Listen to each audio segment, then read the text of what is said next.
So I'm Yeah. not going to be like, please introduce yourself. No, none of that. So how did you get into hammer though? Like, it's a bit of a mental sport. Yeah, it's definitely like something that not many people get the opportunity to try. Firstly, I was pretty fortunate that my childhood coach, he got me to try it. So I'd been doing athletics since I was 8 years old, and at the same time also doing gymnastics, and that had kind of taken priority. And then I got injured, stopped gymnastics, or had to have 6 months off because of injury, and decided to stop.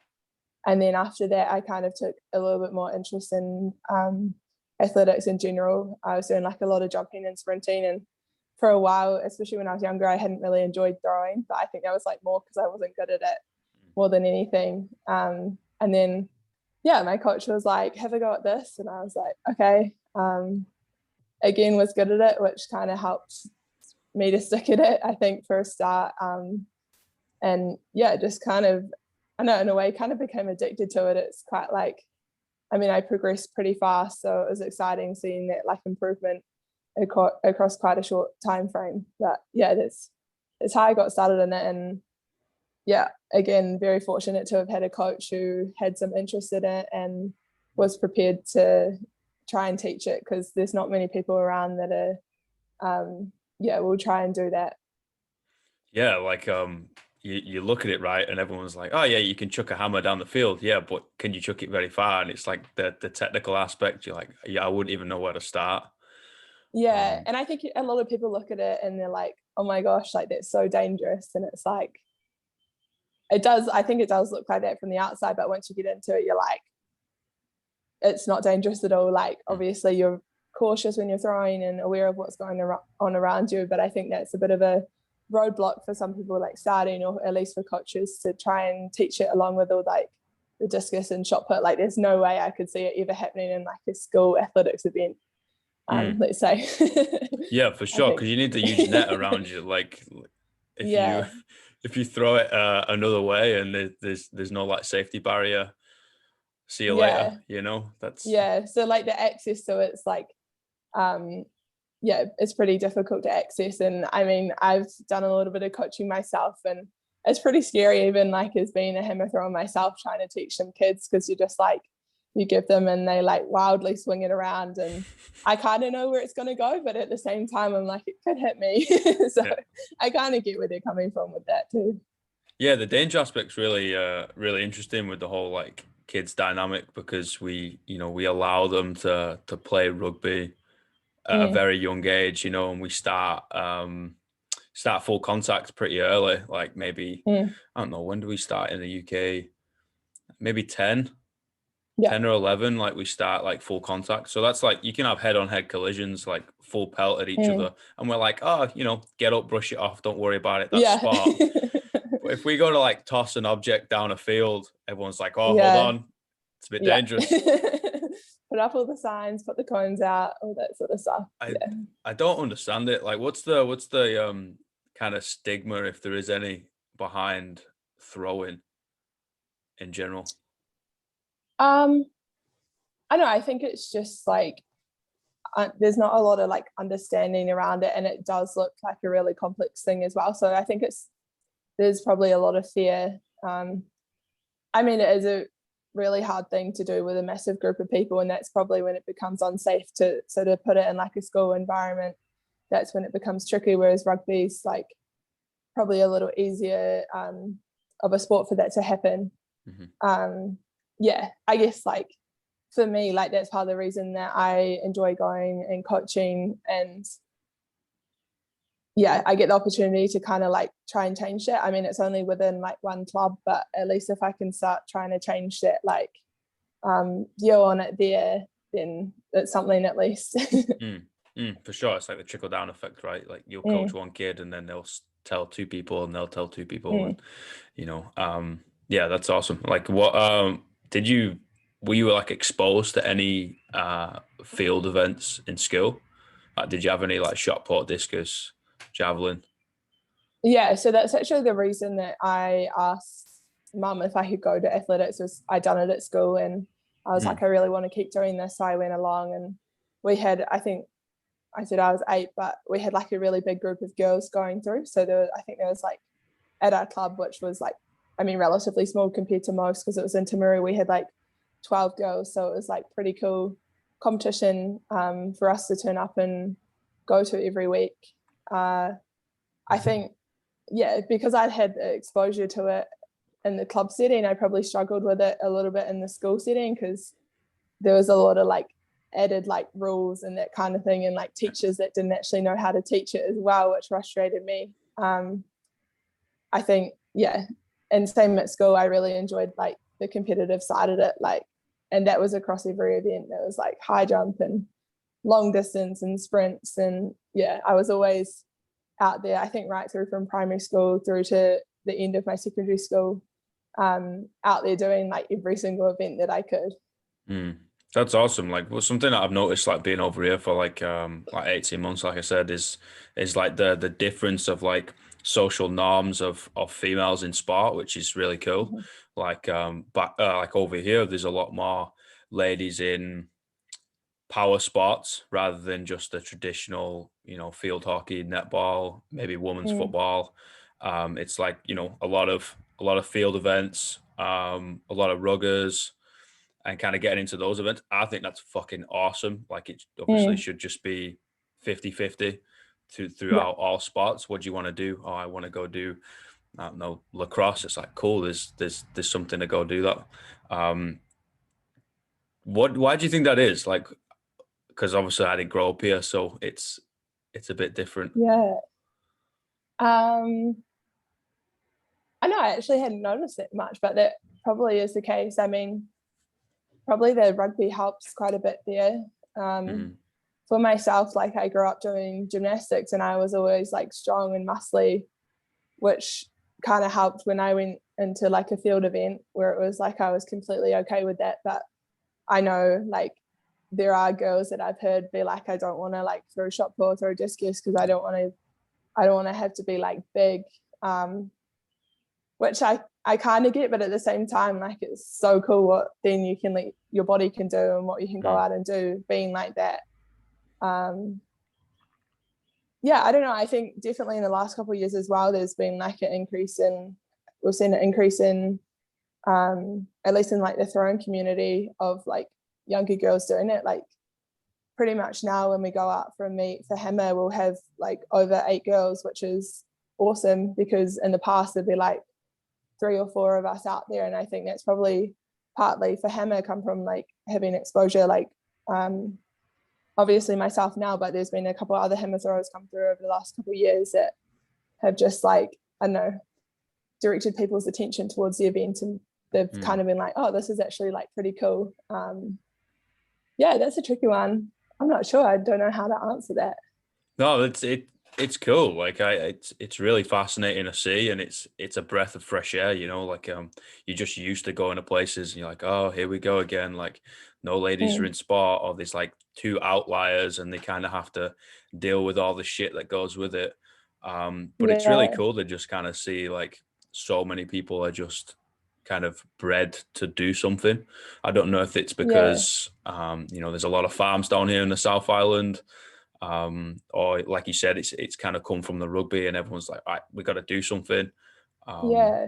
it's a I breath of don't fresh know. air. Like, I think like my whole life has just been sport. Like, I don't know a life where sport hasn't been a part of it. So it's like, I can't imagine it like that not being the case. And I think, yeah, probably like having like small towns and um yeah, like rural communities has probably had a part to play in that as well.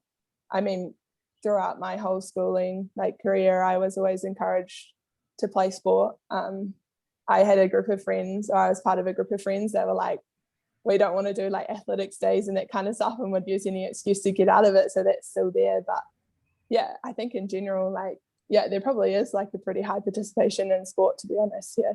Mm, that's cool. That's cool. I fucking hated the athletics days. Really? I hated Why? them because I can't run. I've never been a good runner. Like, uh as a swimmer back in the day, like what right back in the day. That's kind of how I started through sport, and then I played union, but I was prop, so I yeah. was kind of the meaty boy at the front that didn't do much. You know what I mean? Yeah. Didn't have to run very far. And it was like, Alex, I want you to go run 800 meters. I'm like, 800 meters?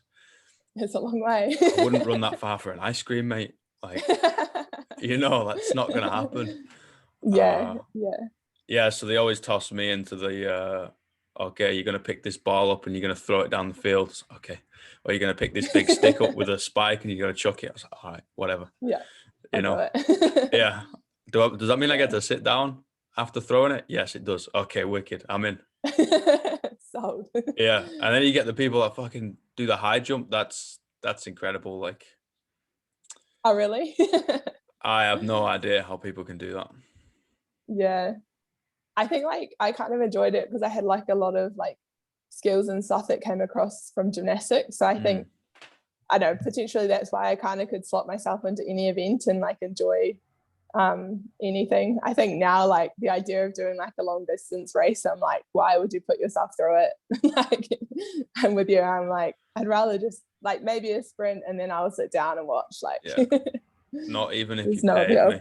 Like, it'd have to be a decent amount of money to be able to do it. Yeah, it's funny. Like coming up through like see, I've coached CrossFit for a long time, and kind of seen people come through that, whether the performance or they're just everyday people. Everyday people, like they're different types of people. But you know what I mean? Never like trained before. And it's crazy seeing the difference of like proprioception, their ability, balance, confidence, whatever, from people who have done gymnastics from an early age. Like it's like two different species. Yeah, I can imagine that would be the case. And I genuinely believe everyone needs to do it as a kid, because just gymnastics? from seeing the benefits. Yeah. So our training group, we started a couple of years ago and we got back into a little bit before we came away, and like none of the guys did gymnastics as kids, and obviously like I just walked back in like I was like back at home. But even just like now, like they've improved so much and it's like transferred into their throwing as well. But when they first turned up, they were like no awareness, like no balance, none of that kind of stuff. But obviously they kind of like threw themselves in, like they're like, oh, you can do a backflip, I can do that too. And I'm like, I don't know if that's a good idea. Like but they did start to pick it up relatively quickly. So yeah, I don't know, even like coming in at like a later stage, I think it'd probably be harder for people too. But there is like a few like adult gymnastics classes around and people just rock up and do that kind of stuff, and you can still pick up those skills as well. Even if it's not, quote unquote gymnastics or calisthenics or whatever, you just kind of train your body weight and have a little bit more awareness of what your body does. Like I think that's really important for any type of training, I think like when they started like moving around and I was like, I have this idea of what gymnastics is in my head from doing it, and it was like pointed toes, straight knees, all that sort of stuff, and I'm like, you guys are doing none of that. But they were just like moving and that's all they needed to do. They don't need to do it so that they'll get like 10 out of 10 on beam kind of thing. It's like exactly. I agree, like it's not quite gymnastics but kind of is. Like it's gymnastic strength, I guess, but there's no flipping around on rings or parallel bars or anything, because obviously you're not going to go do a floor routine and people rating you doing a Maltese cross or something. That's not going to happen. But trying to move with some sort of like efficacy and virtuosity is definitely something that everyone needs to strive for, in any way, whether it's a barbell, whether it's a fucking hammer, or it's or moving yourself. It's really apparent, the people that have done gymnastics, and even weightlifting to an extent, they still know where the body's at. They still know how it feels. They usually tell a weightlifter because they'll take the time getting to everywhere, and they'll pull up a seat, my type of people. But like those types of sports should be implemented in schools, in my opinion. Like everyone should learn the basic, even if it's like a fucking broomstick, and all you do is like some sort of like vertical pull, horizontal push, learn how to like hinge and squat, and then like lunge and kind of run around, and then just hold yourself with like balance and all the supports, handstands. Go back to GPP like the Soviets did in 30s. I don't know. Yeah. I'm gonna say the 30s. Yeah, it's interesting over here. Like it's, like we just came from the gym this morning, and they'll run like children's classes. I don't know what that is for CrossFit if they do that, but it was just like I think they're potentially in sports teams in schools, and obviously they're on school holidays at the moment in America. But they're just coming into the gym and they're in there like squatting, they're like doing bench, but it's all like super light, but they're like learning how to move, which was like kind of cool to see, because I was like, yeah, I mean, I started doing like some gym stuff, I think, when I was about 15 or 16, but these kids are like 10, 11, 12, some of them are even younger. And it was like, yeah, kind of cool for them to see. And they all seem to be really enjoying it as well. Yeah, man, that's my jam. Like, I used to coach the kids for a good number of years. Like I've coached in like a Really? high school. Yeah, man. Yeah. Like PE, youth CrossFit, youth S&C. That's my jam. Like I fucking love it. And a lot of the time, like I coached a class. I think the most difficult one was there was an 8-year-old who played county cricket, always sporty, but he's 8. All right. And then there was a 16-year-old who was pretty heavily developed, and he'd done like county level rowing. So he was a bit of a bigger boy, and that was in the same class. So it's kind of hard to, you know, it's a balancing act. But at the same time, like everyone's learning the same skill. The lad on the right, obviously, is the 16-year-old's carrying a lot more of a load, and the 8-year-old is moving a PVC pipe.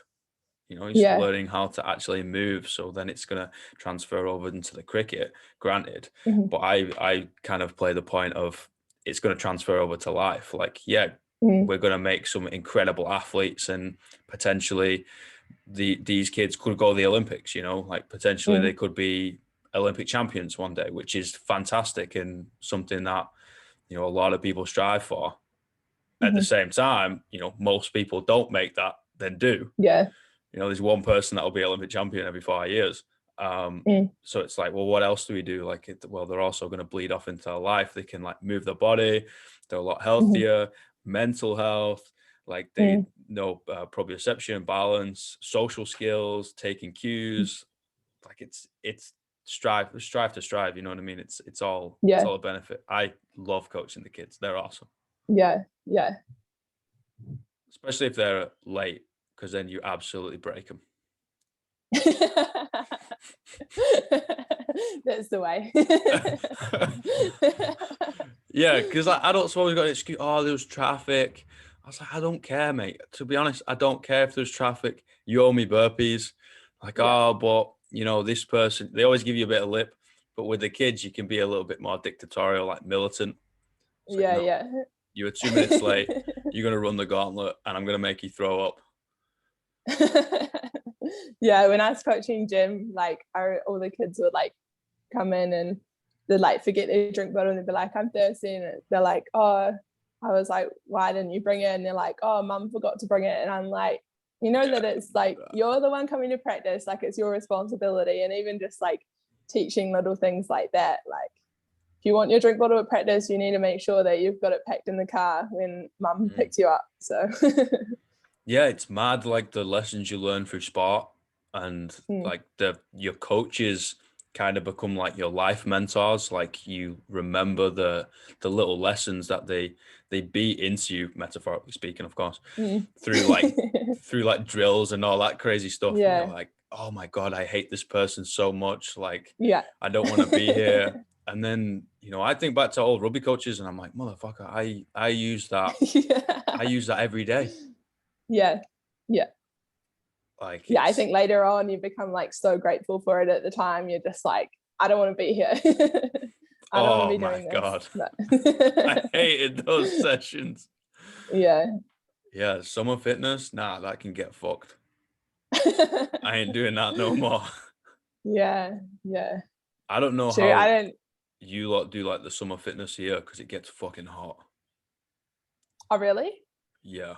For like rugby and team sports and stuff? Yeah. Like what did it get up to? Was it like 35 in summer? Like that's too Yeah, much now. sometimes. That's over the top. Yeah, I mean, I've never been through like I mean, I played a few team sports, but usually I didn't last long. Like I did hockey for a couple of years, but yeah, I've always tended towards individual sports. So I've never had to like endure any of those like preseason trainings and that kind of stuff. But I don't know if I could do it. It's not my thing at all. No, it's not my thing, but you Mm, kind of get forced to do it. yeah, Uh I don't have a choice. yeah. You want to play? Yeah. You're doing this shit, boy. So what's the training like for hammer? I mean, it kind of varies like throughout the year, and it's changed quite a bit over the last like few years as well. I mean, like 4 years ago, I was throwing like 60 meters, and now I'm throwing like just shy of 75. Wow. Um, so yeah, you kind of change to cater towards that. So now it's like a lot more specific, hammer specific stuff.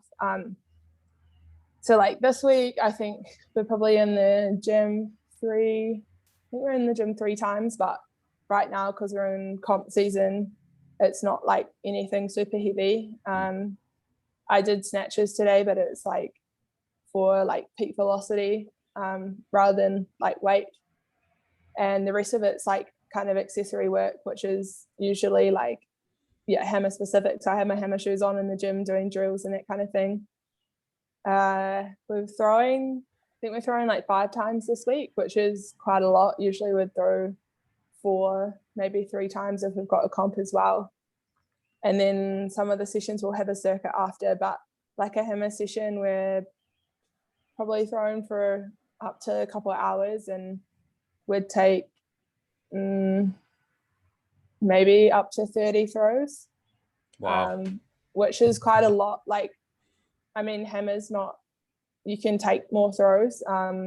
Like the shot putters, they'll go out and they'll have 10 throws in a session. And like some days I'm like, all I want to do is 10 throws. Like I'm out there like walking out to get hammers back. And then we'll throw like different weight hammers as well. So a comp hammer is a 4 kilo. But today we're out throwing a 5 kilo hammer and a 3.5 kilo hammer. So generally the heavier hammers are used for like specific strength, and then the 3.5 is for speed. Usually, I mean, 3 is a little bit different because it's like a kilo lighter and it moves really fast. So that kind of challenges like you technically a little. But the 3.5 kind of mimics comp. I mean, in comp you're throwing the 4K, but because you've got like the nerves and the adrenaline, a 4K in comp is kind of like a 3.5 in training. So it's a pretty good guide for us of where I'm at in competition, or what sort of competition shape I'm in with how far I'm throwing the 3.5. That makes a lot of sense. Like you Mm. said, you throw just shy of 75 meters. Mm-hmm. I'm just gonna let that set in. You know what I mean? That's a Usain Bolt does his 100-meter sprint. It's 3/4 of the way there. Yeah, You know what I yeah. mean? I He's think like I don't appreciate like how far 75 meters is, but I think it's different like when you're in the circle and when you're walking out to get it. Oh, maybe walking out to get it a little bit more, because I'm like, now I have to start walking further in training sessions because I'm throwing further. Um, but like, I think when you're watching from the stands, it just looks such a long way. Like I'll go even like 60 meters, like I'll go watch the boys throw, or watch other girls throw from the stands if I'm not competing. And I'm like, wow. And I'm like, that's landed at 60 meters and I'm throwing 75. Like I can kind of appreciate a little bit more what it looks like to people for 75 meters to like land out in the sector. I don't think most people like appreciate how fucking far that is and how hard it is to do that. You know what I mean? Yeah, Like yeah, instead of like, you need to like give it a little toss and to understand, mm, oh, okay, this is actually like fucking hard. yeah, How far are you going to yeah, throw a tennis ball? Granted, it's a tennis ball, it doesn't weigh anything, but how far are you going to throw a tennis ball? Like not that far. yeah, yeah. and then times it is that a lot. by how many? You're like, fuck me, that's pretty far. Yeah, and then the technical aspect too, like because obviously you're spinning. Mm-hmm. Yeah, I think like, I mean, I've been throwing since I was like 13 or something. So you get used to it, but I get the question a lot, like, do you get dizzy throwing? And like, you don't, like hardly ever. Maybe like if it's like my first session back after like a 3-week break or 4-week break. But you're just, you're so used to it, and you're just like, your body just knows where to be and what to do. And you have to let it do that as well, because as soon as you try and force things, that's when it gets really bad and you throw like shit. So you kind of just have to like train it, drill it, and then just like relax and let your body do what it needs to do. And again, it links back to that proprioception, right? Because you know exactly where you are in like time and space throughout everything. Like I understand that with the whole swimming. Like if I got in a pool now and started doing some tumble turns, I'd be like, what the fuck is going on? I don't know where I am. I'm like, you know, my feet would come out of the water and my head would be underneath. I'd be like, this is not right. Like I can't breathe here. But back in the day, it'd be no problem. You know, spin around, close your eyes, and you know exactly where you are all the time. Like that makes complete sense. And 30 throws in a session.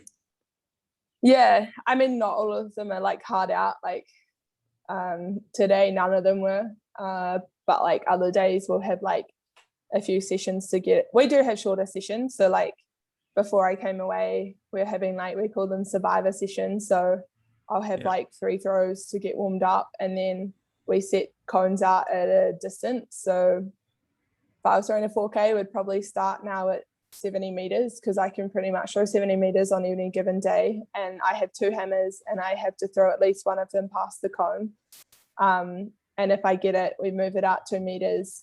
And as soon as I miss throwing past the cone, we stop the session. So I think I had a couple of those sessions and I would have had less than 10 throws. And I was like, I feel like I've done nothing. I feel like I haven't thrown today because it was so short. But that kind of serves like a different purpose. Like it's more like geared towards what it's like in comp and being able to get in the circle and be expressive and like attack it. So they've both got their place.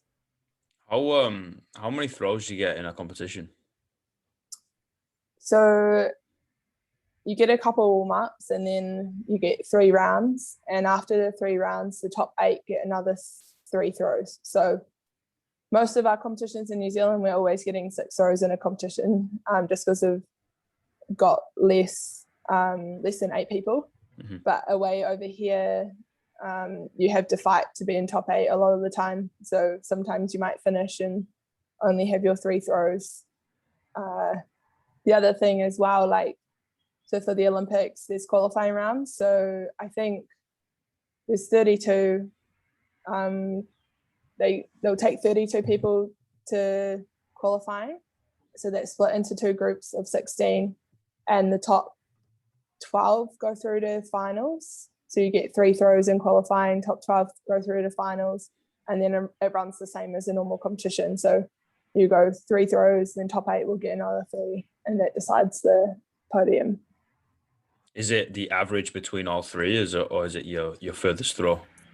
Just your furthest throw, which it's kind of, you kind of got to go on with the mindset of like any throw could win it. I mean, obviously you have to get one in the first 3 throws to make top 8, but at any point in time, anyone could come out with a big throw, and that's everyone else done kind of thing. Is it is the after the first 3 attempts and 3 throws, is it the slate wiped and then you start again, or does it carry through? No, so it carries through. I mean, there's a couple of exceptions to that right now. I mean, it's not for hammer, but there's the Diamond League, which is kind of like an athletic circuit. And they're trialing this new format. It's really weird. Because I know that, the shot put guys, some of them have kind of had it favored towards them just because of, so I think they run the same rules as a normal comp, but then after round 5, they take the top 3 guys or the top 3 girls, and the placings are decided from those 3 in round 6 from whoever throws the best in that round. So it pretty much wipes all the other throws. So I know in the last couple of Diamond Leagues, there's been people that have like had the furthest throw of the competition, but finished 3rd because they had the 3rd best throw in the last round, which is so bizarre. And I'm not sure why they're doing it, but I don't know. Maybe that's because I'm like tied to the way that it's always been done a little bit. But yeah, I think they're trying to make it exciting. Whether it's working, I don't know. But yeah, definitely. Especially if you break a record in the first throw or something, and then it gets wiped. You're like, well, yeah, what am I supposed to do now?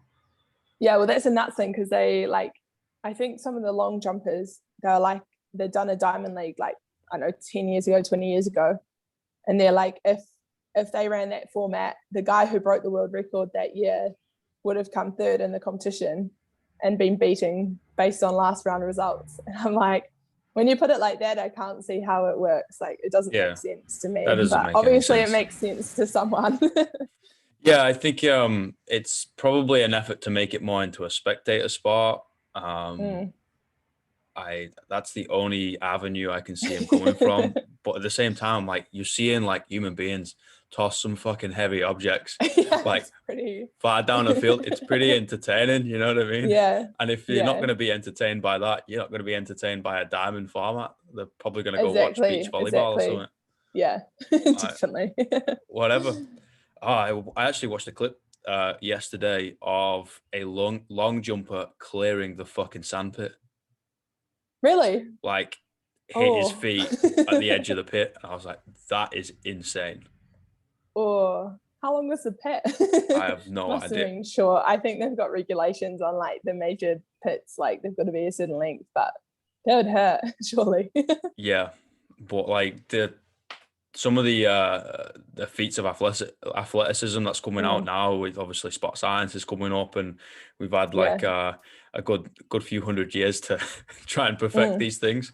And it's now like modern day gladiators, isn't it? We no longer chuck lions at each other and give each other swords. It's like, okay, here's a hammer, and I'm going to try and toss it further than you. Like, all right, you're on. Yeah, it is pretty cool that it's like also like improving so much. And I mean, women's hammer's relatively new because they only put it into the Olympics in 2000. So I don't know, was it Sydney? Sydney Olympics 2000? I think it was.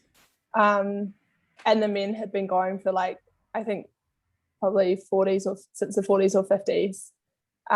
But even so, like the second competition that I went to, I watched like the 3rd guy ever in history throw 23 meters in shot put, which I was like, this is so insane because like it's pretty like well accepted that the current record is like tainted by a drug cheat. So I was like, this is so cool. Like this is like history making stuff. Like pretty much it's a clean world record. So to be in a time where that kind of stuff is happening is like super cool.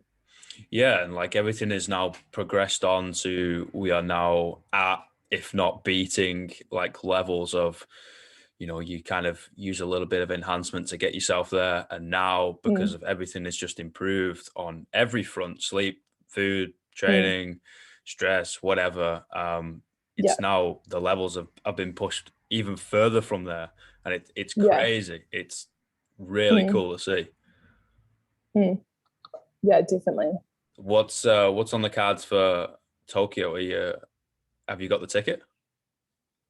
Yes, I'm in the team. Wow. We're pretty fortunate in New Zealand that our team gets selected pretty much after our domestic season finished. So pretty much I was made the most of having it delayed or postponed for a year because I was chasing qualification if it was going to be held last year. I was potentially in the top 32 on rankings, but I hadn't got the automatic qualifier, and then managed to come out at the end of last year and get the automatic qualifier ticked off, which for New Zealand athletics, like, is pretty much a guarantee you're in the team because there's not going to be more than 3 people trying for 3 spots.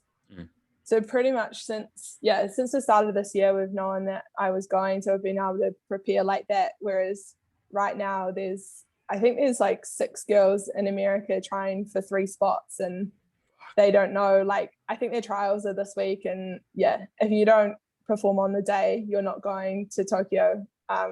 So it's a very different like lead in. It probably favors us, to be honest, because these girls are like fighting it out all season for them, which is now, and then have to go to trials, which is like pretty much like an Olympic final, or at least it will be this year. And then they had to go out a month later and back it up again. So it's pretty rough for the Europeans and the Americans, just with how the qualifying system works. But it's definitely made things a lot easier knowing that I was going, and we've just had time to mean that we didn't have to chase distances. We could kind of push some heavier training earlier in the year, because it didn't matter that I didn't like necessarily throw as far in competitions, and we've been able to run in however we've wanted. Yeah, that kind of weight off your shoulders, like you don't have to scrap just to get into the fight. Yeah, definitely. I think like, because I had 3 competitions in December would lined up, and I'd already thrown over the qualifying distance, but they'd shut down the qualifying period during COVID, just because obviously that access to competitions and that kind of thing was limited for everyone. And the first competition, I missed it. I think I threw like 71 meters and I had to do 72.50. And part of me was like, what if I spend the whole season trying to qualify and I don't qualify, even though I know that I can throw that far? So kind of, was chasing it a little bit too much the first competition I went into, and then managed to like relax and get it ticked off the second, which is, was definitely a weight off the shoulders, because you don't really want to spend a whole season with that hanging over you. That's for sure. For sure. You want to get it done and dusted as soon as, right? Yeah, definitely. Yeah, for sure. Like what's like a big margin and a small margin for you to win by in hammer? Is it pretty close, or do they usually beat each other by like a half a meter? It could be like half a meter or a meter. Like shot put, because they're working like up to 22 meters. It could be like a few centimeters separating. Usually, the gap's a lot bigger for hammer or discus or javelin. Kind of. I think this year's going to be pretty close. Like I think in the top 10, I think I might be 10th now, because there's a few girls that have come out and thrown 75, but there's like 2 girls have thrown 78 and 6 or 7 have thrown 75 and a half. So supposing everyone goes out and throws what they're capable of, like it's a very close competition. But again, like you turn up on the day, you've got to try and make it through qualifying, and some of the top girls might not do that. It's pretty much anyone's game. I mean, in New Zealand, like some of the comps I went into, like won by 20 meters, just because the standard of girls isn't there, where it's a little bit different, obviously, at the Olympics. Yeah, you would hope, right? It's a lot closer. Yeah, but like also like you if you're gonna go in for a fight, you'd want to fight the best, right? And you want to have that scrap, and I think that's like, obviously it's not Olympic standard, but I know what it's like, that nerve and that willingness to have a fucking fight in whatever spot it is. Like you want to be in that scrap, even if you come out quote unquote last. It doesn't matter. Like you were fucking there. Like you were fighting the best. That's why we do it, right? Yeah, and I mean that's a big part of the reason why, like, we've come away overseas, like haven't been able to do that last year. And for me, this is my first like senior international meet, and the other times that I've come overseas to compete, I haven't been thrown far enough to get in with the top girls. And so the best way for me to prepare for like what it's going to be like in Tokyo is to go and throw against those girls. And it just like brings out the best in everyone, because you go into a competition knowing anyone can win. Like there's no set placings, and everyone's there. Like they all train full time for it. They're all fighting. Like it's money, sponsorships on the line, that kind of thing. So it's a very different atmosphere coming to a comp like in the US versus like competing domestically or even in Australia at the moment. Yeah, like I couldn't even imagine like having your livelihood depending on it, you know, like whether it's reputation, whether it's rankings like nationally or regionally or whatever, like yeah, okay, cool, I can understand that. But it's like now you could potentially lose a sponsor because someone else Mm, can nudge in front of you or whatever. mm, That's crazy. That's an added pressure. yeah. Like I think that's what a lot of people that just spectate the Olympics miss out. And they're like, oh, Mhm. like, I could do that if I trained all day. Motherfucker, no, you couldn't. It's stressful. Like it Yeah, it's more mental than anything else, right? yeah, yeah. I mean, like, we're pretty fortunate in New Zealand, the system, the way it's set up, like, you're not just going to get drops. But, like, talking to a couple of the Americans over the last few weeks, they're just like, it's so cutthroat. Like, if you don't perform, you don't get your funding. And I mean, sometimes that funding's not even enough as it is. So they're working a part-time job. But then when you're trying to work a full-time job and train and still perform, like, it's like, it kind of makes it next to impossible Yeah. sometimes. Yeah, for sure. Like the recovery aspect is a full-time job. Mm. Never mind the training. Yeah. Yeah. Like what type of recovery stuff do you usually do to make sure you're tip top? Um, Mostly just like eat and sleep, to be honest. I just finished having a nap before I came on to chat to you. And it's Nice. usually like, especially over here, like you've got a lot more downtime. Like you don't have other things like catching up with friends and family and that kind of thing. And yeah, whatever like other things that you're required to do. So there's a lot more time for that. Yeah, I think for me, to be honest, like what started last year, I was working like 25, 30 hours a week plus training on top of that. And the best thing that I've been able to do, obviously been fortunate to have like support from Athletics New Zealand to do this, was not have to do all that work and know that I have like enough money each week to like eat and pay rent and like pay for petrol and that kind of thing, which just kind of leaves you to, when you get home from training, you don't have to do anything else. You can just like blob out for a while. And yeah, I think that's probably the biggest thing for me, just like being able to like put your feet up, because what you're throw from like 9 to 11 and you're in the gym from 11 to 1, like the last thing you want to do is like go out and work kind of thing. And obviously being able to like allow your body to recover from that so important. And I think prior to like the start of last year, I hadn't really appreciated that. I was like, yeah, I'm recovering enough. And then you're like, you don't have all that other stuff like intruding on that time. And you're like, oh no, I wasn't. I don't know how I did it, to be honest. But yeah. Like needs must, right? And it's all that mental stress too. Like it's kind of just takes up space in your head and it gets a bit busy. Not you might Mm, not be necessarily stressed out about your job, but it's like, oh well, I have to do this and this and this. yeah. Then I have to go see this person or do whatever. It's like Mm, you take that take all that out of the equation. Like recovery is it's mm. incomparable.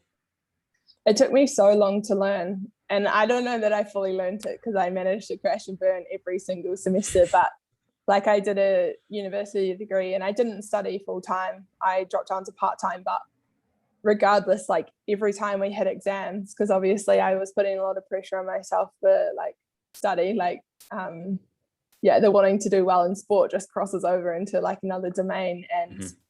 every time we hit exams, my training would just like drop and I couldn't throw anywhere near what I was throwing like 3 weeks before. And I was like, why? What's going on? And like that adds stress in itself. And then it was like finally started to understand just like the added like thinking about preparing and everything for exams just takes away from what I can do in sport. And so my coach was like, we can drop down the loading and all that sort of stuff. And I'm like, no, no, no, I can still do everything. It's fine. And then like kind of finish exams and get sick or like get injured and all that Yeah. sort of stuff. And yeah, it took me a few times of doing that to start to like accept that maybe exams are the reason why my training's dropped. And Mm. yeah, started to see that like influence. Yeah, the amount of people that get sick after like an adrenal dump is ridiculous. Mm, Like, oh, I've just caught a cold. I was like, no, like you've just ignored things for a long no. time, and your body's just been like, that's enough. I've had enough Yeah. now. You know, just lie down for 3 days. I need to Yeah. just recuperate. Yeah. Yeah. Yeah, for sure. Have you had any like major injuries, Yeah, like doing yeah. throwing?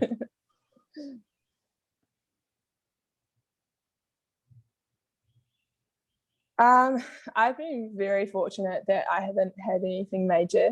Um, so obviously, like the reason I stopped gymnastics was because of injury. I got a stress fracture in my back. Oof. But since then, like I've been able to like just kind of continue training. There's been nothing really enough to stop things, barring I sprained my ankle the end of 2019, which was like the worst time to do it because we're coming into our season and obviously thinking we were going to have to use that season to qualify for the Olympics. But I had a few drinks and I was playing tennis and obviously overestimated my skills. Tennis is not my thing at all. And I like jumped up to hit the ball and came down and my ankle was like crack. And I was like, oh, that's not good. And I like went to stand up and I was like, oh, that's a little bit sore. So I like hobbled over to my friends and we like got some ice and stuff. And I was like, it'll be fine. Like, it's not going to be that bad. And the next morning it was so big and swollen. And I was like, holy shit, like, what have I done? Now I had to tell my coach what I've done and all that sort of stuff. And I went into the hospital to get an x-ray because I was like, just for peace of mind, like, if I've broken it, like, this is season over.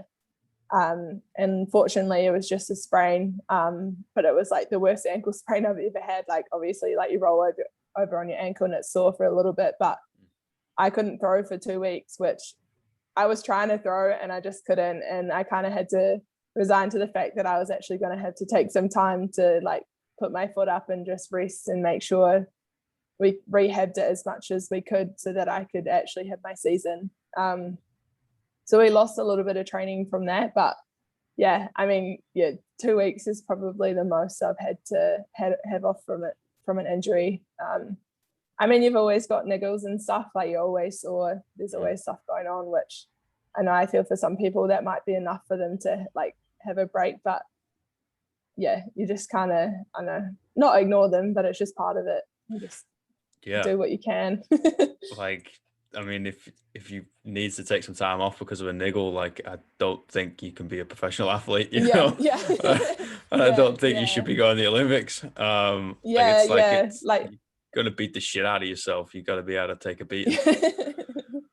Yeah, you'll say stuff like, I don't know, even just like offhand comments to like friends being like, oh, like my knee's sore, and they're like, oh, you should probably get that checked out, and you're like, no, it's fine, like it's always like this, it's just a little more sore than normal today, but it'll be fine.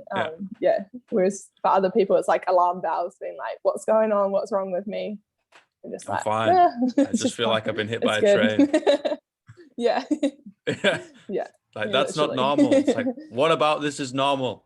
I'm carrying on. Yeah, what we're doing is not normal, so we can't expect that to be normal. Yeah, that's so true. And it's like, you know, blunt force trauma, like eventually things will iron itself out. It will adapt sooner or later. You will beat it into submission, you know, it being the body. I'm not saying like train through injuries and that, but there is a fine line. I usually try and draw it out for any athletes or coaches. Like, you draw a line across a board and be like, pain's above it and discomfort's underneath. We can toe that line as much as you want, but as soon as you go over it, we need to stop what you're doing. And when people kind of see that, it makes a lot more sense. And the other thing is, because we spend like day in, day out training, you get to know your body so well. So you kind of know when it's like, and I mean, we work really closely with a physio as well, which is like a luxury that not everyone has. But yeah, you just know it, and you know when things aren't right, and you know when you're like, oh, I'm sore, but I can still keep pushing and it'll be fine. Yeah, 100%. And that also, you know, that comes from all the gymnastics and then the sport background coming up into it, right? You've moved your body for a long time. You know what it's like. You know when it's like when it's not okay. You know when it's like when I just need to keep going. Yeah, competitive gymnastics is a little bit like, this is just painful, but suck it up. I think it was the different approach to things, I think. Yeah, but it's getting better. Use a lot of crazy, like spinning around on the bloody rings. Yeah. Like, no, I'm okay. Like, yeah, you're not stretching until you're crying, like like that kind of like mentality. I'm crying because I have to stretch, not because I am Yeah. stretching, you know? Yeah. Yeah, there's a Yeah. difference. Oh, Mm. mate, I really, really appreciate your time. And I hope the rest of your training camp goes fucking fantastic. Thank you. Thanks for chatting. It's been good. When's the next time you're throwing in a competition? We head to Europe in what are we, 2 weeks time now. So we've got a comp in Poland and then 2 competitions in Hungary. Wow. Before we come back to, I think we're coming back to America before we go to pre-camp in Japan. So that will kind of leave us like 3-4 weeks out from competing in Tokyo, because my Wow. qualifying's on the 1st of August. So it's kind of coming around pretty fast, but at the same time, you're like, there's still like a little bit of time. But yeah, That's exciting. it's exciting. It is exciting. Yeah, Yeah, that's awesome. definitely. And like Eastern Europe is a really cool place, cool part of Yeah. the world. So, I mean, it's not like you're going to be going out on the lash and enjoying the nightlife, but That's the thing. Like everyone's like, oh, what did you see? And it's like, I saw the hotel room, I saw the track, maybe the gym, and like went to the supermarket, and that's literally all you do. Like it's not like a holiday. But you still get to see some pretty cool stuff regardless. But yeah, I'm really excited to go to like Poland and Hungary, because some of the start lists have come out. So I've competed against like probably 4 of the top 10 girls in America, and that kind of covers off the rest of them. So I'll be going into Tokyo having competed with like everyone that will be in the final. So yeah, it's pretty cool. that's big. Yeah. Wow, good luck. Thank you. And keep us up to date, like how you're getting on, and I mean, it's definitely going to be on the telly when Tokyo runs Yeah. around, and I'll get a Yeah. little fan group with all the pom poms and the tutus out whenever you're throwing the To do hammer. that. Yeah. All right. Thank you very much. That's so good. Have a good one, Have mate. a good day. See ya. See you later.